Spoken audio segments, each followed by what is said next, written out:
Hey, what's going on, you guys? Rex the Rebel here.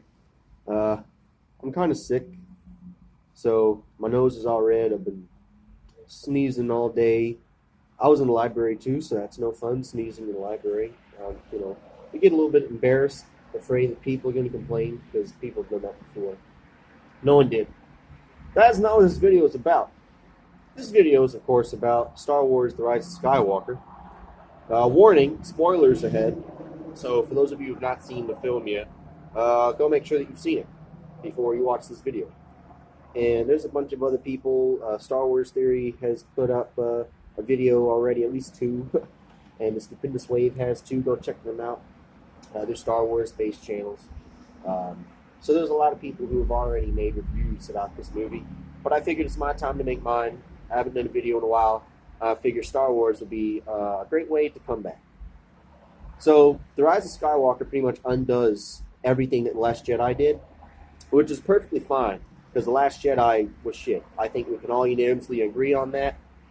And I think it's pretty much unanimous that the fandom of Star Wars has agreed that the Disney trilogy is the Disney trilogy, and not the Star Wars trilogy. That's the sequel trilogy. Most fans don't accept it as the sequel trilogy to the original. Because it's just not good. It's very inconsistent. The characters are not very well fleshed out. But this movie in particular did some positive things to negate the negative effects and story arcs of The Last Jedi. And when it comes to that, I think it did a good job. I think it did a good job at retconning a lot of those flaws and mistakes that The Last Jedi made.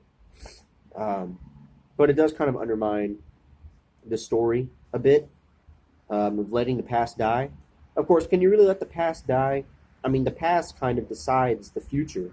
You know, your past always stays with you. It kind of makes you who you are. I don't really know. Let me get the lighting better. I don't know if you can really uh, make the past go away. I know a lot of people want to do that. A lot of people want to say, "Oh, I'm not my past anymore. I've changed." Sure, maybe you have, but that past is still with you.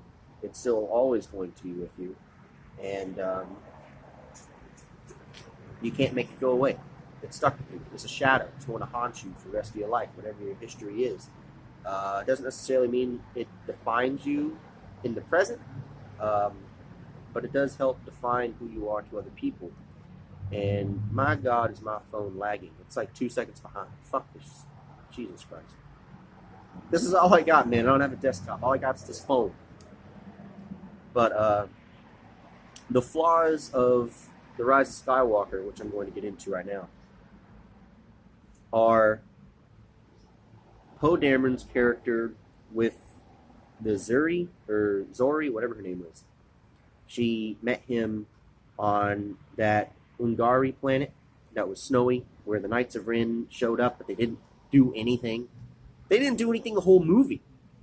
I mean, they showed up and kind of beat the crap out of Kylo, or Ben Solo, I guess, at that point, for like 10 seconds. And then Kylo Ren / Ben Solo did that little trippy force thing with Rey, where they can, like, physically communicate with one another and bring things into each other's environment. And so she gave him her lightsaber, and he defended against them all. And then that was that. And then he went to go help Rey. But Poe's character with the masked girl, they could have really elaborated on that. There was a lot of people who were saying that Rey and Poe should be together. I don't know where that came from. I mean, I don't even really remember them having any interaction until this film. But there was a lot of people. Most people were either Reylo shippers, like they wanted Rey and Kylo to be together, or they wanted Finn and Rey to be together. I wanted Finn and Rey to be together because they established that in The Force Awakens. I like Finn's character. He was one of my favorite characters in The Force Awakens. And I didn't like Kylo in The Force Awakens, but during The Last Jedi, the scenes between Rey and Kylo were actually the best. And that's kind of what set up the whole Reylo shippers. And I understand their point. I kind of agree. You know, like if Finn wasn't there and that whole love triangle kind of thing didn't exist, that would make sense that he and her would, you know, be together or have feelings for one another, considering that they're quote unquote the dyad of the Force, is what Palpatine said. Um,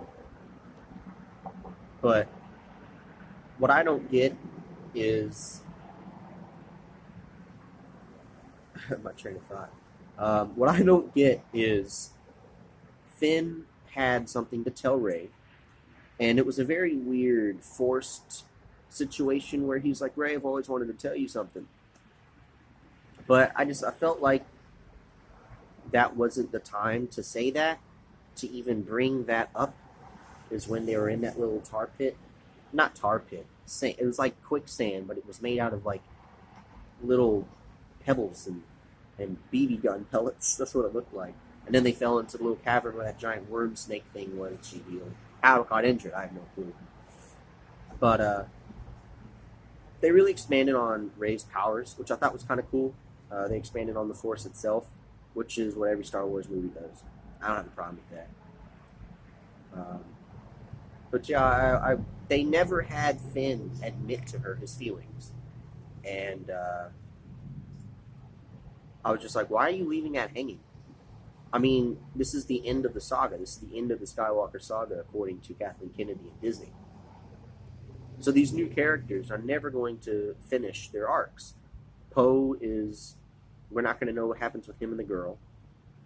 We're not going to know what happens with Finn confessing to Rey. Where did Rey get that lightsaber at the end? When did she make it? How did she make it yellow? Where did she get the crystal in order to do it? I don't know. I really don't. They don't explain that. And then there's Snoke, who's apparently, I mean, you could see him in like little tubes. Was he cloned?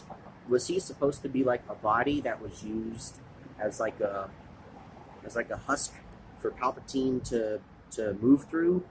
Was he his own being who was just puppeted by Palpatine, or was Palpatine actually Snoke? But Snoke was like the physical body, and the mind of Palpatine was in it.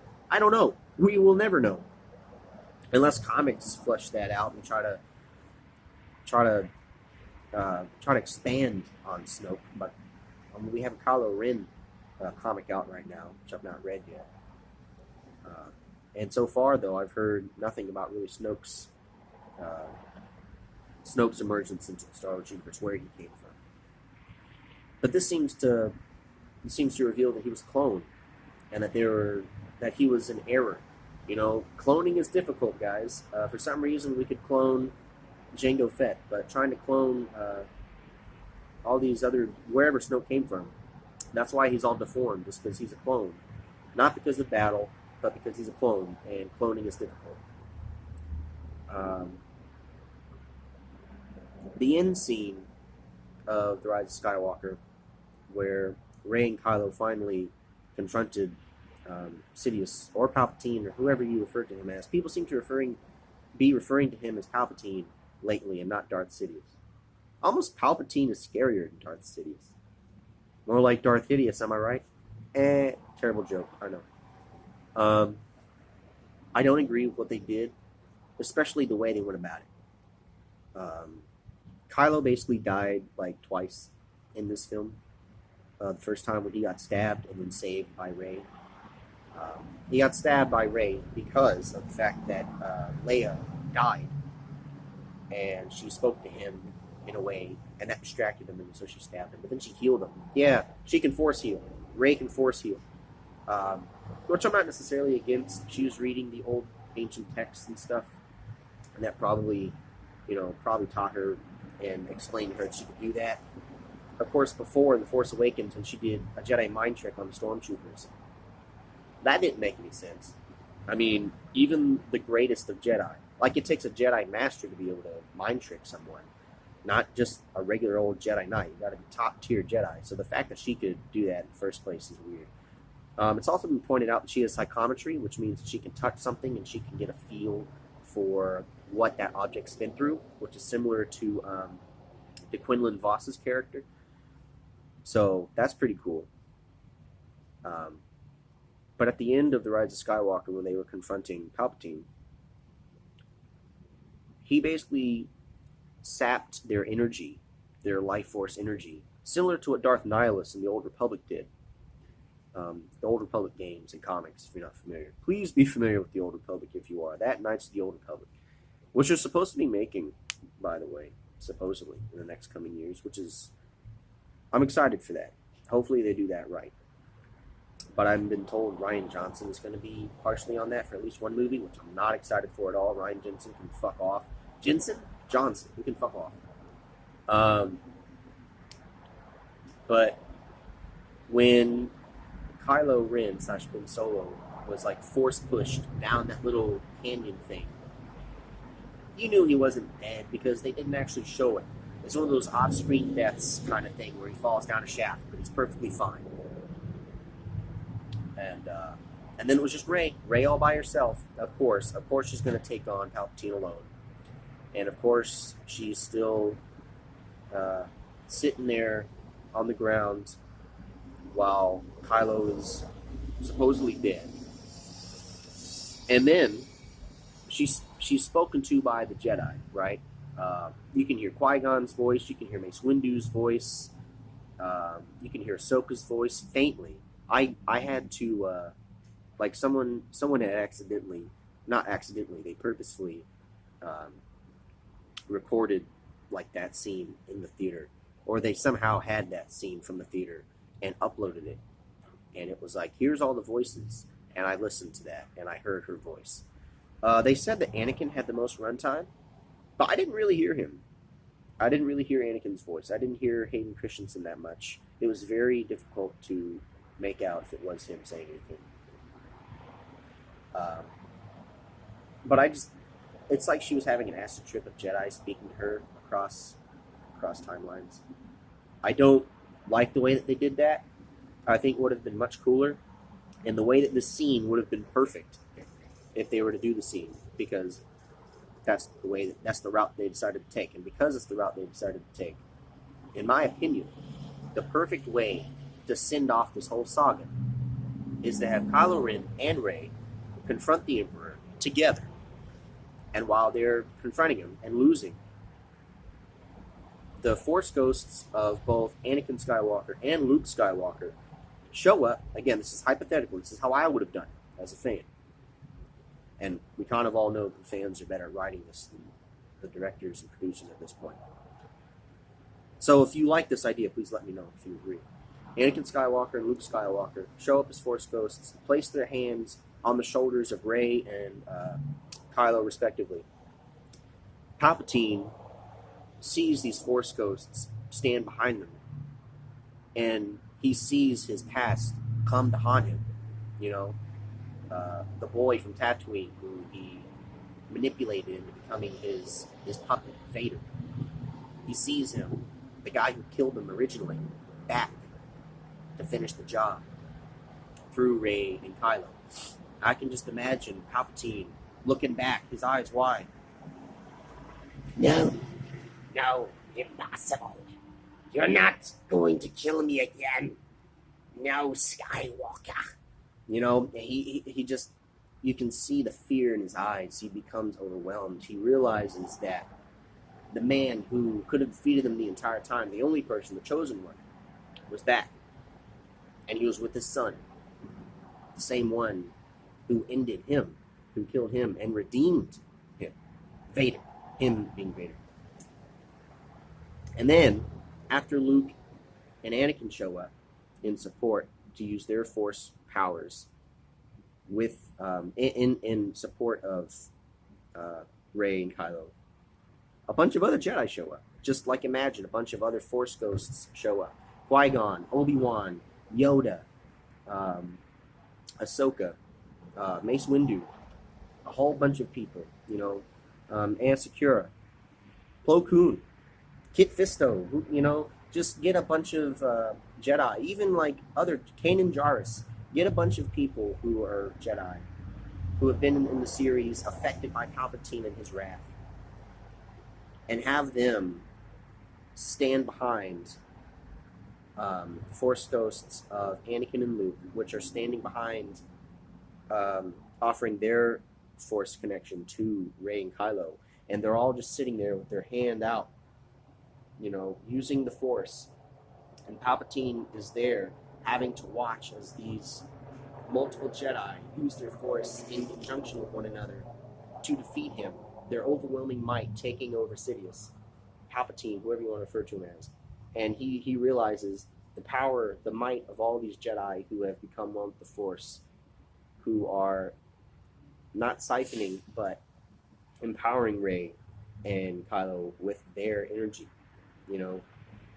coming together to defeat him once and for all. And then he vanishes into the Force. He evaporates. His essence is no more. With the support of all of these old Jedi from the past. That would have been a great ending. It would have been visually captivating to see the Force ghosts of all of these characters instead of just their voices being vaguely heard, And the idea of that really is powerful in my mind, thinking about your shoulder being touched by your grandfather, Kylo's grandfather, Anakin Skywalker, and then Luke Skywalker having his hand on Rey's shoulder, and then them both using the Force alongside Rey and Kylo to defeat Palpatine, with then the other Jedi showing up from Clone Wars past. That would have been an epic scene. That would have been the perfect way to end the saga. But they didn't do that, of course, and they got rid of all the scenes Anakin was supposed to be in, Hayden Christensen was supposed to be in, which I knew that was going to happen, but it still angered me. I actually booed in the theater, as did at least one other person. But the voices weren't enough. The voices of them coming together to be a cheering squad for Rey just was not enough. And then there's that weird, awkward kiss between her and Kylo. That was a very awkward kiss, guys. It didn't have that pop, I think this is like the series of awkward kisses. There was Rose and Finn, and I was like, where did this come from? I mean, I see that she kind of has a crush on him and everything, but I mean, it's not even like a love triangle. Rose likes Finn. Finn likes Rey. Rey sort of likes Kylo. Kylo sort of likes her. And then there's that ex-stormtrooper from the Death Star planet who spoke to Lando Calrissian at the end. I can't remember her name, or if we even knew her name. But I couldn't tell if there was something between them. Was she the child of Lando who was then kidnapped and put into the Order? I don't know. All I know is they could have done a lot better, and they didn't do a lot better. But this movie, I know that it's been getting a lot of shit and it's been called a mess. It's been better. It's the best of the three. It's better than Force Awakens, and it's better than The Last Jedi for sure. I know that's a controversial statement, I think, at this point. Also, how the hell did Han show himself? Was he a Force ghost? Because he didn't look like a Force ghost. He looked like he was manifested there to speak to Kylo. How the hell did he do that? Are we saying that not only Jedi can become one with the Force now? I mean, that opens up a whole new can of worms of how the Force works and how Star Wars lore works. So I don't know. I think it's cool that they showed Leia trained with Luke after everything happened, and that she learned how to use the Force and the lightsaber as well. I thought that was really cool. I thought they handled her character very well for her farewell. It sucks that she's gone. And sadly, she can't become a Force ghost in real life. But, yeah. Sadly.